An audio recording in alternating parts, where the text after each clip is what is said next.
अस्सलाम वालेकुम everyone, welcome back to my YouTube channel. उम्मीद करती हूँ कि आप लोग सब खैरियत से होंगे। तो आज हम डिस्कस करने लगे हैं एक बहुत ही कॉमन प्रॉब्लम को, जो कि हमारी सोसाइटी में मिथ है कि जो डिलीवरी के दौरान एपिड्यूरल इंजेक्शन लगता है, एनेस्थीसिया दिया जाता है, उसकी वजह से हमें बैक पेन हो रही है। और बहुत सी फीमेल्स आती हैं, वो ये कंप्लेन करती हैं कि हमारा सी सेक्शन हुआ, उसके बाद से हमें बैक पेन बहुत ज्यादा होती है। जबकि बैक पेन की रीजन एपिड्यूरल एनेस्थीसिया बिल्कुल भी नहीं है, बल्कि कुछ ऐसी वजूहात है जिनकी वजह से ये बैक पेन होता है। अब बैक पेन क्यों होता है? ड्यूरिंग प्रेगनेंसी भी जो ओवर वेट होता है फीमेल का, सारा वेट आगे की तरफ शिफ्ट हो जाता है। बैक पे प्रेशर आ रहा होता है, जो कि बाद में बैक पेन का रीजन बनता है। दूसरी बात, जो ब्रेस्ट फीडिंग वुमेन्स होती हैं, आफ्टर प्रेगनेंसी ब्रेस्ट फीडिंग करवाती है, तो उनमें कैल्शियम की, अगर विटामिन डी की कमी है, उसकी वजह से भी बैक पेन होता है। फीमेल को चाहिए कि जो लोग ब्रेस्ट फीडिंग करवा रही हैं, रोजाना कैल्शियम की एक गोली का इस्तेमाल जरूर करें। इसके अलावा दिन में 2 से 3 ग्लास दूध के भी जरूर पिए, और इसके अलावा डेयरी प्रोडक्ट्स का इस्तेमाल करें, जिसमें हमारे पास चीज, बटर, पनीर, योगर्ट का आ जाते हैं। अगर विटामिन डी की कमी है, तो हम इसे नेचुरली भी ले सकते हैं। उसके लिए आपको क्या करना होगा कि आप सन बाथ लें, सूरज की रोशनी लें, जिसकी वजह से हमारी बॉडी में अगर विटामिन डी की कमी है, तो नेचुरल तरीके से विटामिन डी की कमी पूरी हो जाती है।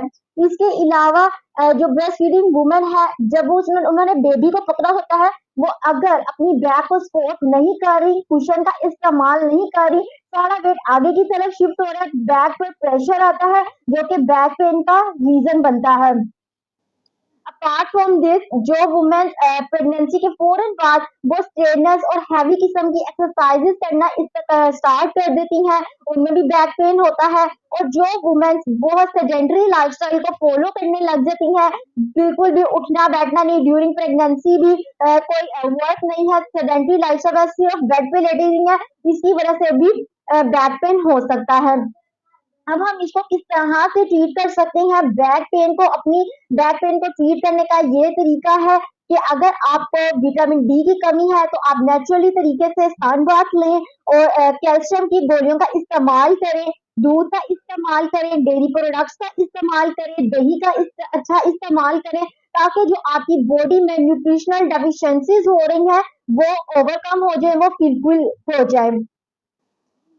अब बैक पेन को हमने ट्रीट करना है, उसके लिए आप हॉट पैक का इस्तेमाल कर सकते हैं। पेन रिलीफ ऑइंटमेंट्स आते हैं, उनका इस्तेमाल करें, जिसमें हमारे पास वोल्ट्राल जेल, विंटोजिनो बाम, ये सारे ऐसी जेल्स और बाम्स वगैरह आप इनका भी इस्तेमाल कर सकते हैं। जब तक बैक पेन है, आप वार्म वाटर से शावर लें, नीम गर्म पानी से नहाएं के एरिया पर मसाज करवाएं। मसाज करवाने से क्या होगा, जो बैक की सर्कुलेशन है, ब्लड सर्कुलेशन है, वो इम्प्रूव होगी, जिसकी वजह से पेन भी रिलीफ होगा। ये जो कुछ कॉजेज, इनको हम सिंपल लाइफस्टाइल मॉडिफिकेशन करते हुए अपनी बैक पेन को रिलीव कर सकते हैं। ऐसा बिल्कुल भी नहीं है कि एपिड्यूरल एनेस्थीसिया की वजह से बैक पेन होती है। हमारे ज़हन में ये बात बैठी हुई है, जिसकी वजह से वो अपनी बाकी जो फीमेल्स हैं, अपनी लाइफस्टाइल मॉडिफिकेशंस पर तवज्जो नहीं देती, बस यही बात बैठी होती है ज़हन में कि ये एनेस्थीसिया लगा था, उसकी वजह से बैक पेन हो रही है। ये वीडियो आप दूसरी फीमेल्स के साथ भी शेयर करें, ताकि उनको भी इन चीज़ों की अवेयरनेस हो, और सिंपल अपनी लाइफस्टाइल मॉडिफिकेशन करते हुए, सिंपल स्टेप्स को फॉलो करते हुए अपनी बैक पेन को रिलीव कर सके। उम्मीद करती हूँ कि मेरी वीडियो आपके लिए बहुत इंफॉर्मेटिव रही हो।